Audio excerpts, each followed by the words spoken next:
A lot has happened in a short amount of time. Crazy Stupid Podcast. Thank you so much for tuning in. As always, if this is your first time watching, we'd love it if you could hit the like button, the subscribe button, and the bell so that you are aware of when we post things. Hello, everybody. Welcome back to another episode of Crazy Stupid Podcast. We have just finished watching House of the Dragon Season 2, Episode 3. Such a phenomenal episode. I gotta say, all episodes of House of the Dragon are good so far. Like, in my book, they're 13 for 13. They haven't missed yet. But, like, there's some episodes that are like really good, you know, like episode 8 from season 1, right? This I felt like was a standout episode. I mean, I think season 1 did so well with building up a lot of relational dynamics. And I feel like now you're sort of getting what I would say relational payoffs. A little bit. The dynamics that Otto has with his daughter and with his grandkids. And with this week's episode, you saw a lot of payoff with how both Alicent and Rhaenyra have to come to grips with the relationship that they both had with Viserys in different ways. What they were seeking out of that relationship is really forging where they go. And I would also argue you saw a little bit of payoff with Daemon's character. You're starting to see him come to grips with his past a little bit. When Rhaenyra kind of makes that line of, essentially, you caused all this mess and I have to be the one to clean it up. That felt like one of the first moments where it really felt like he couldn't hide from himself, you know? All right, Blackwoods and Blackens. I feel like that scene is so reminiscent of so many things. A lot of the things that it's reminiscent of, like, I feel like Rhaenys explains a lot. In that very following scene, that conversation that she has with Rhaenyra when they're burying Eric and Ark. The twins. She says two things that I think are really relevant when you talk about the Blackwoods versus Blackens and how they symbolize them. One of the things that she says is that essentially, like, you and Alicent, like the two women at the center of this, are basically the only people that are stopping all of these men from acting on their worst impulses. All of these men's like lust for battle and violence and blood. Each of them is so eager to do this because it fulfills some sort of like selfish need that they each have that's like deeper than like what's happening, right? Like you have Aegon, who is obviously he is mourning the death of his son. Also, this war is like his chance to prove himself as like this fearless leader, like worthy of this crown. You have Criston, who obviously is trying to prove like his worth and his honor and his bravery as a soldier and like his ability to fulfill his duty as a member of the King's Guard. You have Aemond, who is obviously trying to fill like whatever hole was kind of left in him from all the bullying in his childhood and losing his eye. Like Daemon, it's an outlet for all of this grief and anger that he has that precedes what's happened, right? Like it goes back to things with Viserys. And then like you see that all of that symbolized in the Blackwoods versus the Blackens, because they explain later like these two sides, they used this conflict that really started about you two women. They're using this conflict as an excuse to settle whatever feud they've had for years and years and years. Like all of these men are taking advantage of a situation that it's primarily about the relationship between these two women and their relationship to Viserys as a way for them to handle their own stuff. And then the other thing that she says is that pretty soon, like people won't even know what this is about. And Rhaenyra tries to combat like, nah, it's simple. It's about my throne being usurped. And then, you know, Rhaenys lists all these things. She's like, is it? Or is it about this? Or is it about this? And later on, when Daemon goes to Harrenhal and the dude is like, honestly, who knows? It's lost to time. A sin for a sin for a sin. And that's exactly what we're seeing happening here. Even amongst viewers, I think there is disagreement about when like this really started. And also trying to pinpoint the moral high ground on both sides. Like who is in the right. And you see it in the discourse like, oh, but this person did this horrible thing. And then it's responded back with like I know you ain't talking because this person that you stand also did that thing. And it just keeps going on and on and on. And I think like right now, I think for a lot of viewers, and I mean not all, there are some people who are team green, but it seems like for the majority of viewers right now it feels pretty clear about like who is right for most of us. For a lot of people the consensus is like team black has been acting in response to Team Green, right? And like things that Team Green has done. But I think like as it goes on and more things happen and are done on both sides, I think it's going to get muddier and muddier. At first, when they started with them, I was like, why are we here? But as the episode went on, I was like, okay, I'm with you. Yeah. It's also very interesting because that feels similar to not just with the Blackwoods and the Blackens, but also with Sir Eric and Art. Because in the books, there is a lot of he said and she said of like what went down in that battle. It's sort of lost in history as to like how did their feud end. One of them ends where like they both died at the same time. One of the stories was like they were saying like harsh words to each other. Another one was like they were saying like very kind and loving things to each other. But like there's no real way to know. And so like the truth behind that history gets lost because of the war itself. Yeah. It's kind of like in the end, like, does it actually matter why? Like, honestly, like, does it matter? Like in the end, it's like, does it matter? Like, it's just sad regardless. One thing that I thought was interesting, the shift that we're seeing with Alicent in these first 3 episodes, I think is very important to tell us the trajectory of where her character arc is going to go. She tells Rhaenyra that she feels a little powerless because of it's gotten out of her control a little bit. But I also think at the same time, she's coming into herself. Alicent is feeling like quite a bit of guilt with the actions that she's doing. Like she goes to her father and she says like, you know, I've sinned. It almost feels like penance, you know, like going to a priest, so to speak. She starts to wear a necklace that has like the religious symbolism of their faith. Oh, I didn't peep that. But after she has that moment with Otto and he doesn't want to hear it, and then she goes to Aegon and she doesn't comfort him, that final scene that she has with Cole, she isn't wearing a necklace. And to me, I kind of see that as she's starting to maybe accept this is her fate in the story, which is probably why she sort of responded that way to Rhaenyra, where I think, yeah, she does say essentially like, it's out of my hand now. But I also think it's just like she's sort of accepted this is how the story just has to play out. And she's almost come to terms with it a bit. Because in the preview, like she's still all on Team Green, but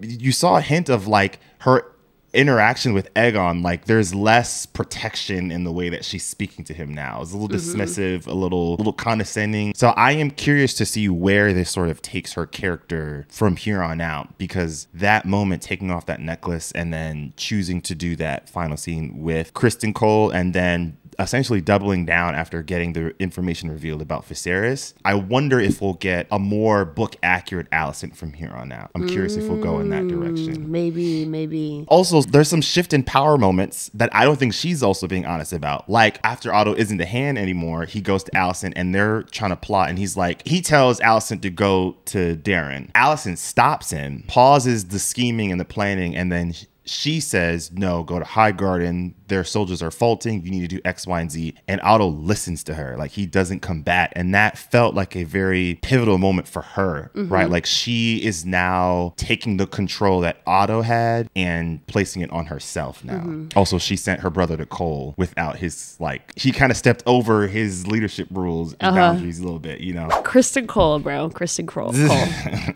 Crispy Cole, my boy. Yeah.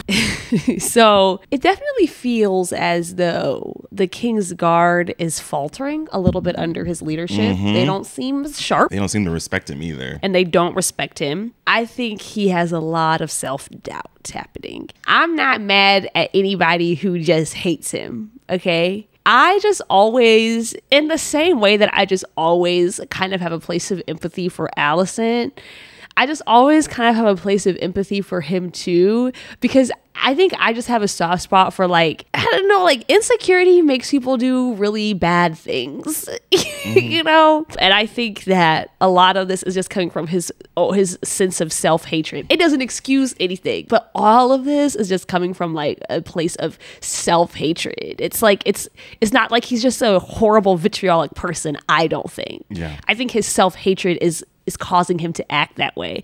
And I feel like that's, you know, like you have that scene of him before he goes into the council and he's anxious and he's nervous, and then he goes out there and he kind of sees like the members of the Kingsguard are not like they slacking, like why are you sitting down, get up, and then like he reluctantly stands up, kind of like rolling his eyes, you know, just like the lack of of respect for Criston. It's like just another reminder of a way that he has failed to like live up to the ideals that like he really had for himself. Like if you go back and watch season 1, like when you're first introduced to his character, like he has real goals and ideals for the kind of person that he wants to be. You know, to be somebody who doesn't come from nobility, to be in these rooms, like you can tell what it means to him. And it's sad to me. Like more often than hating him, I just like feel so much pity. I'm just like, it's just like he's a pitiful character to me. It's also little things where like when he's walking down, you see those people in a little courtyard area by the stairs. People are like giggling. They're judging him. Yeah. And like, but the thing is like, we don't know if they were laughing at him or not, but because he's so self-conscious, it feels like it feels like everyone's looking at me, everyone's laughing at me, everyone's judging me, which is like, that's a real emotion. You know what I mean? You make a mistake and it feels like people are going to be saying things about you, and you start to get in your head a bit about every little thing. This is part of what Otto was concerned with, and I think we talked a little about that last week, where I was like, the moment you go down this route of trying to use Kingsguard as the way that Cole did, I think you're going to hurt the confidence. I think we saw that in this episode, where the people that Aegon replaced the twins with are some goofballs. They don't take it as seriously. They don't take their rules, their laws as serious. Like they find that bit of like a joke when Aegon's like, you're supposed to be abstinent. And they're like, oh yeah, sure. And like, I think there's rumors now with what was Cole doing that in that night after Sir Eric kind of challenged him on that of like, yeah, why didn't you have someone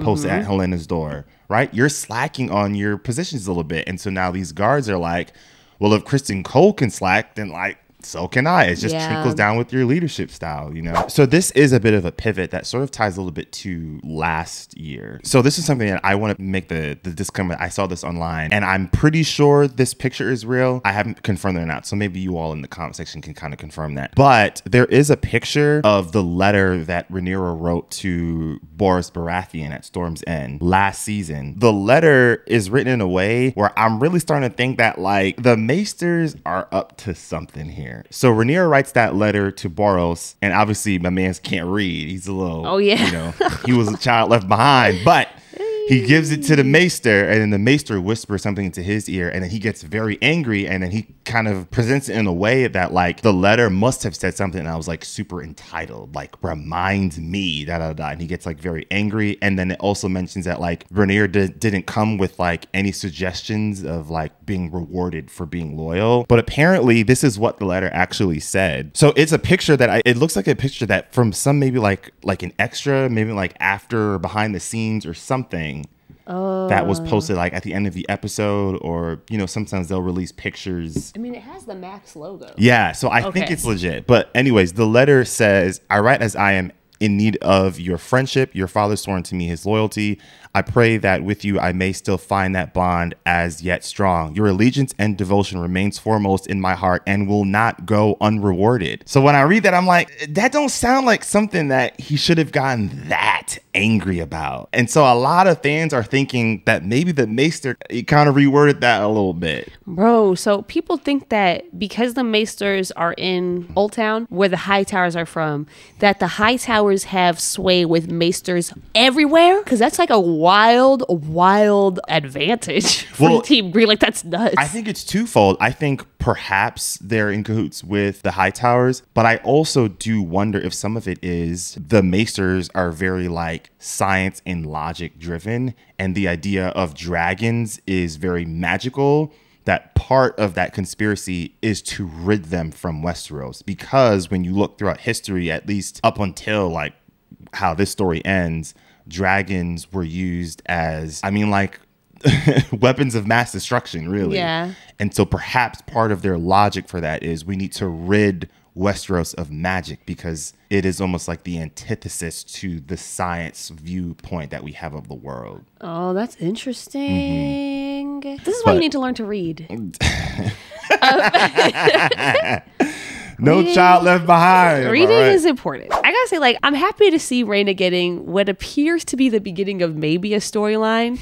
However, I'm also a little concerned that they're just writing her off the show. A part of me is like, are we never gonna see her again? Like, I'm scared. Please don't do that. I like that we're getting to just like see more of like her experience in this world as like being a Velaryon with no dragon. Like, we're seeing the way that like, I mean, like the way Corlys spoke about her, I just thought was so dismissive. First of all, Corlys, you don't ride a dragon either, right? Nah, but like, like he's the richest man in the realm. Like, I guess, but I'm just like, who are you to look down on her? Like, she could, just like Rhaenys was saying, like, Corlys, the reason why she feels quote unquote useless to you is partially because like so many people have neglected to give her any responsibility. Like, she could easily have the same sort of skill set and expertise that you have if you would like pour into her. But I do feel like everybody's writing this off like as like, oh, you're just like gonna be a glorified babysitter or whatever. I mean, like, I guess, but at the same time, Rhaenyra is entrusting her with like her entire legacy. Not only is she giving her all of her children to protect, but also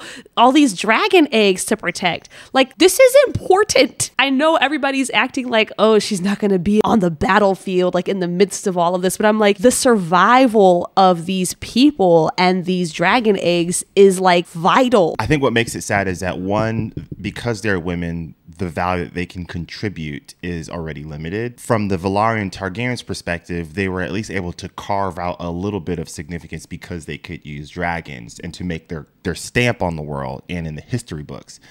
But because Rhaena doesn't have either, they don't see any value in her. And that makes it a little sad for me, because I remember in season 1 when Rhaena was talking to her mother, she says, father ignores me. So even at a young age, like, if you weren't able to get a dragon, you're kind of like cast aside, which feels very similar to what happened with Aemond. Now, I don't think her story is going to go in the direction that Aemond does, but I do find it interesting how they can't look at Aemond as a cautionary tale for how you shouldn't treat your kids simply because they didn't have a dragon. I really hope this isn't them writing her off the show. That would make me sad. One thing that I did notice, they're spending a lot of time focusing on these side characters, and they dropped a word in there, dragon seeds, that is very important from here on out. So remember, when they go to that brothel, they spend time with these random people before Aegon walks in. That's going to play a big role later on. Just to want to point that out. But in that scene, the lady who comes over to pours them a drink, that maid, that's Dyana, the one that Alicent sent away because of what Aegon did to her when he essayed her. Oh. Yeah.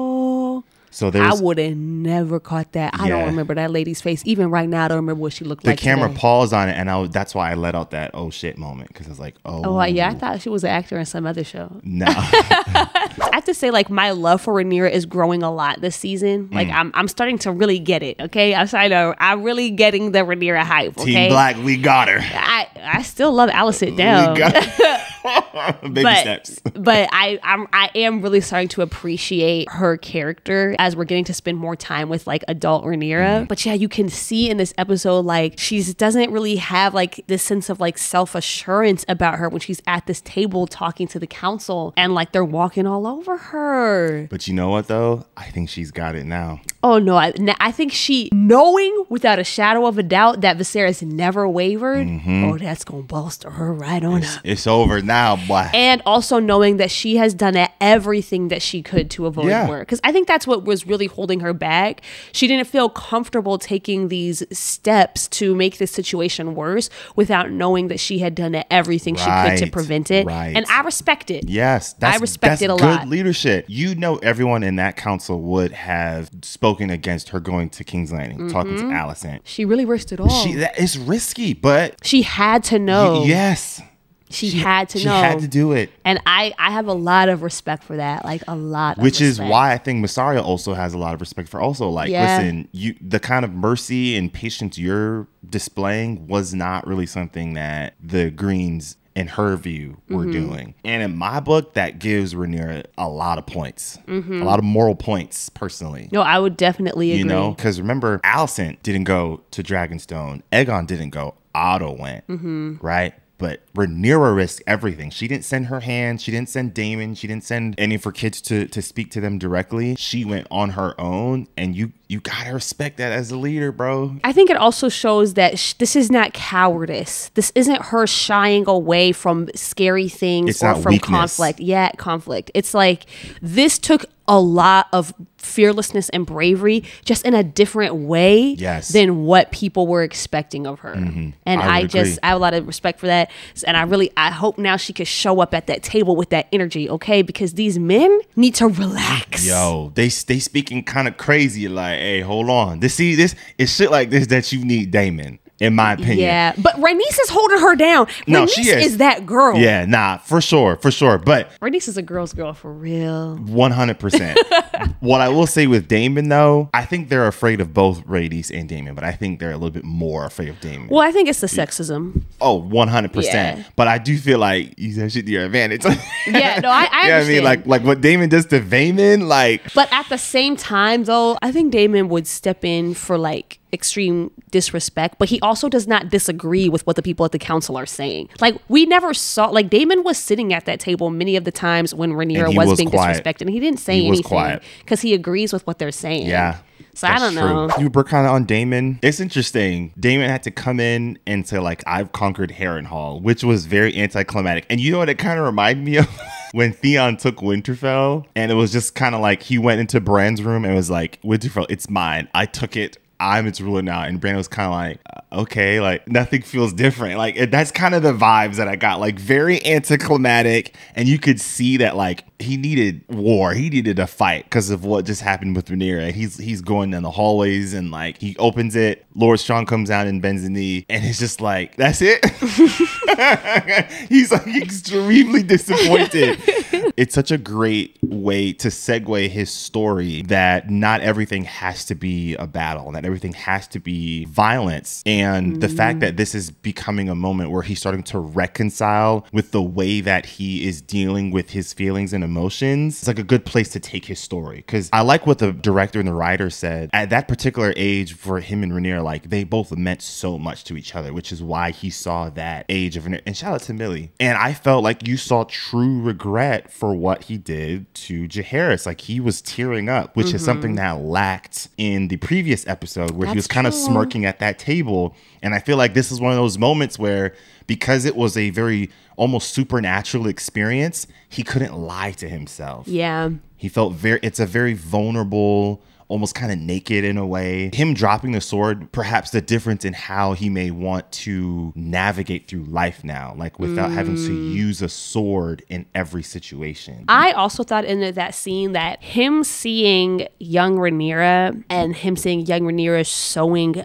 up the head of Jaehaerys, I think it's also recognition that he robbed Rhaenyra of her innocence at that age. And then he robbed Rhaenyra of her innocence again when Jaehaerys dies. It's like a recognition of like those two things. Like you have taken a lot from her. Yeah, the fact that you're seeing her at that age, I think in addition to it being a recognition of like what their relationship was at that time, like how he felt for her at that time, also recognition of like the twistedness of their relationship at that time and what he has taken from her then and now. I think Helena telling Alicent, I forgive you, was something that she really needed to hear. Yep, that's exactly what I have written down. Because she was feeling a lot of guilt. I mean, if she's not doing that with Cole, maybe Cole's a little bit more locked in with his duties and maybe her grandchild is still alive. I don't think I've seen her cry publicly in front of other people. I don't think so. Outside of her father. You saw like a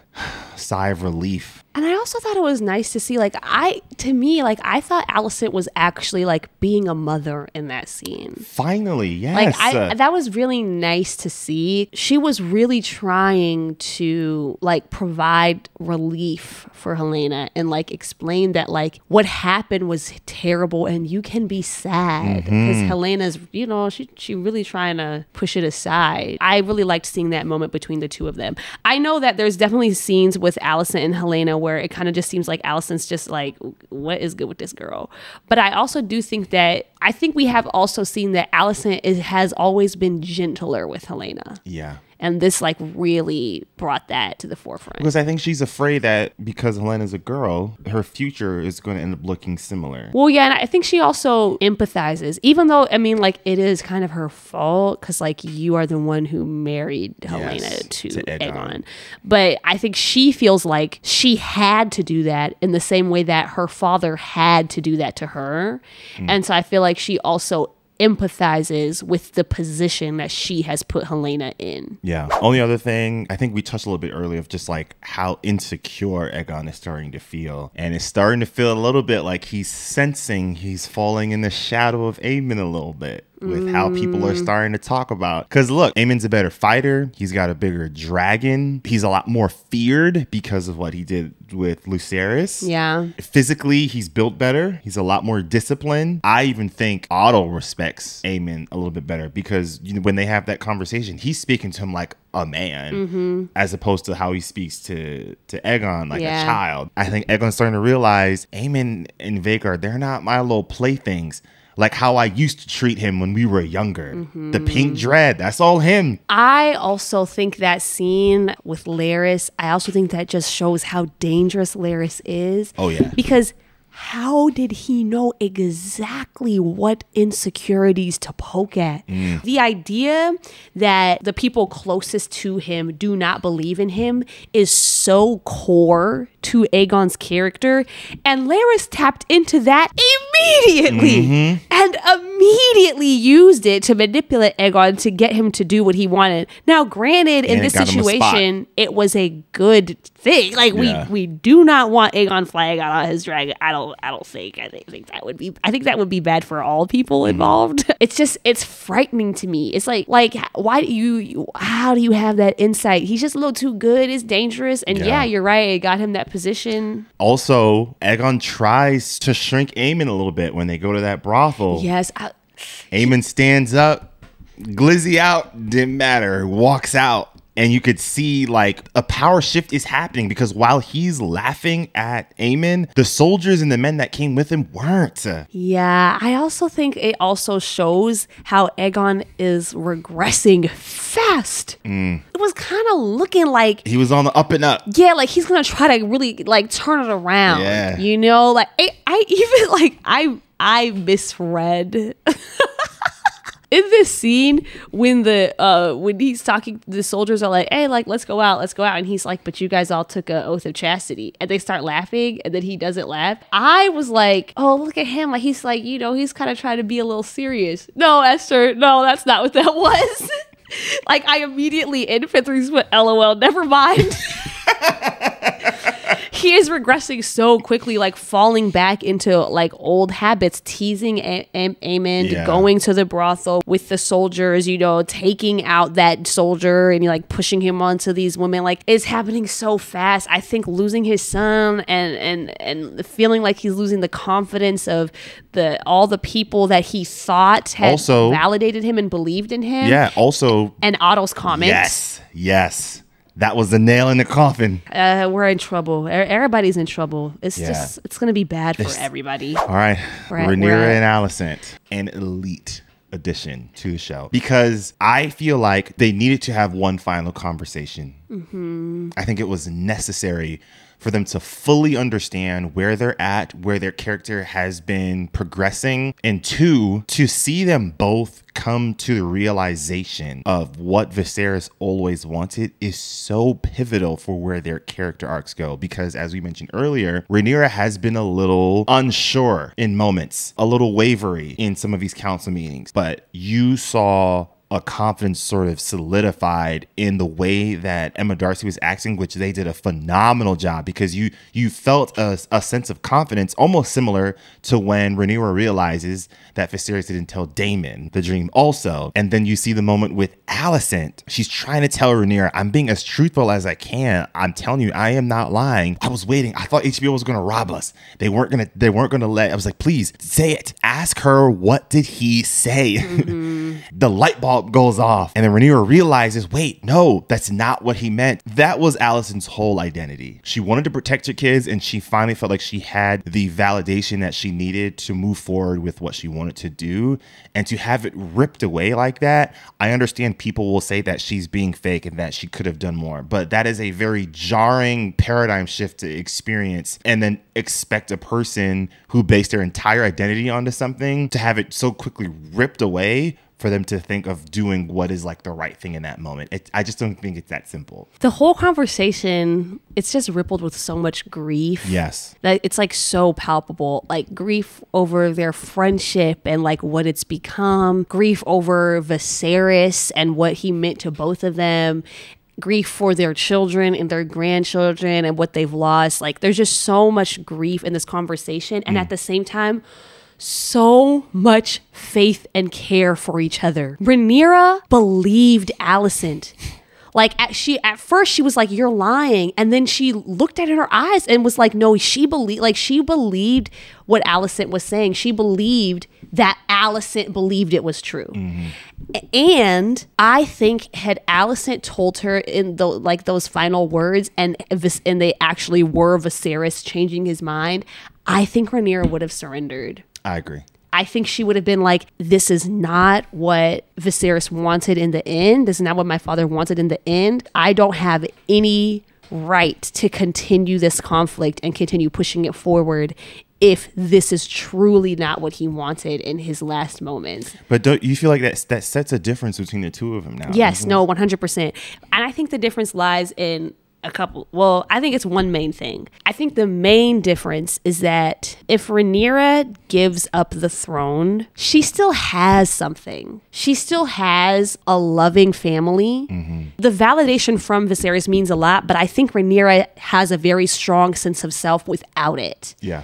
That's not true for Alicent. Mm-hmm. Like if Alicent gives this up, she has absolutely nothing. She staked everything on this. Yes. Yeah. Like this is all that she has. I think that part of what she's saying to Rhaenyra at the end about like it's too late, like I cannot stop this. I think there is a part of that is true to her, that is actually like, it's beyond my control. Like people have an idea that I am the person driving the ship right now. I'm really not. But I also think that she can't give it up because she needs it. Yeah. She needs it. And it's just a difference in their situation. Yeah. You saw little hints of their relationship also. Like Alicent is like having Rhaenyra talk the plan out loud of like, and then what? And then Rhaenyra's kind of like, damn, this is kind of dumb. And then the captions kind of point that Alicent scoffs and laughs a little bit, like classic Rhaenyra. Yes. Yeah. Yeah. When they're having these moments of like, but you did this to my daughter.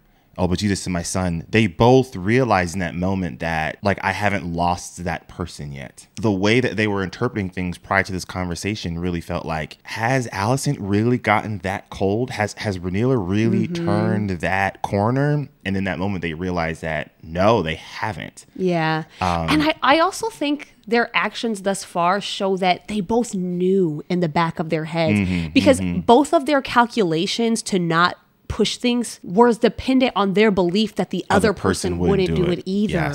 Yes. It's such a great addition because it feels like the final nail in the coffin. The characters can't go back after this. It also takes away some of the ambiguity from Alicent's motivation now because now, from now on moving forward, you know that she knows. Yes. I think that there's going to be people who are mad about this conversation because I think there's a lot of people who do not like how Alicent's written because they feel like so much of her character is like her agency being stripped away from her. Yeah.